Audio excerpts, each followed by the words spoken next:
পুরো ঢাকা শহরের বাতাসে আজ আতরে সুঘ্রাণ ছড়িয়ে পড়েছে। যে মা তার সন্তানকে বুকে করে আগলে রাখত যেন কোনো কালো ছায়া তার সন্তানকে স্পর্শ করতে না পারে, সেই মা আজ তার সন্তানকে বলছে, যা বাবা, হাদির জানাজায় যা। মা বোনেরা রাস্তায় নেমে চিৎকার করে বলছে, এক হাদি চলে গেছে তো কি হয়েছে, আমরা মায়েরা লাখো হাদি জন্ম দিব।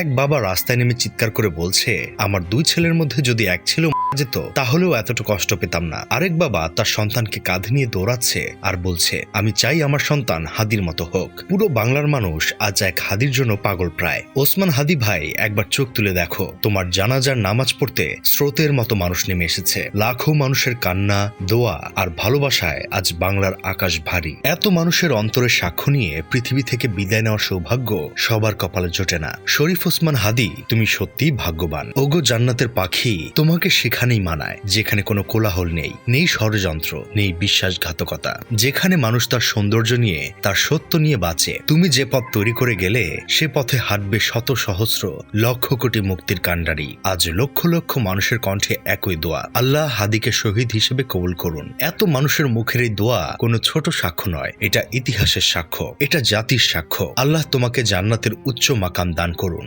আমিন। আজ পুরো শহর থমকে গেছে পুরো দেশ।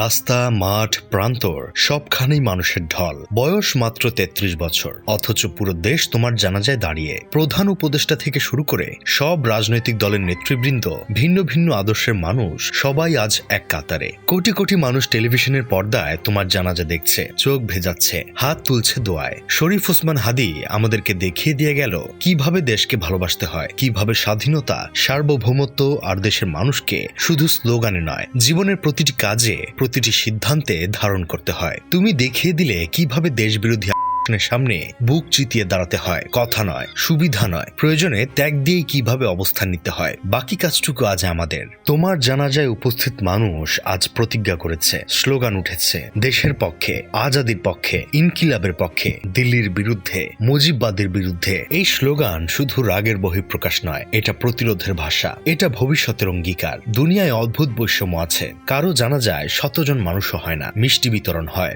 মানুষ আলহামদুলিল্লাহ পরে এগিয়ে যায়। আবার কারো জানা যায় লাখো মানুষ আসে, যাদের অধিকাংশই অঝোর ধারায় কাঁদে। এই সম্মান, এই ভালোবাসা, এই দোয়া লক্ষ কোটি টাকা চুরি করে কেনা যায় না। এগুলো অর্জন করতে হয় চরিত্র দিয়ে, ত্যাগ দিয়ে, সাহস দিয়ে।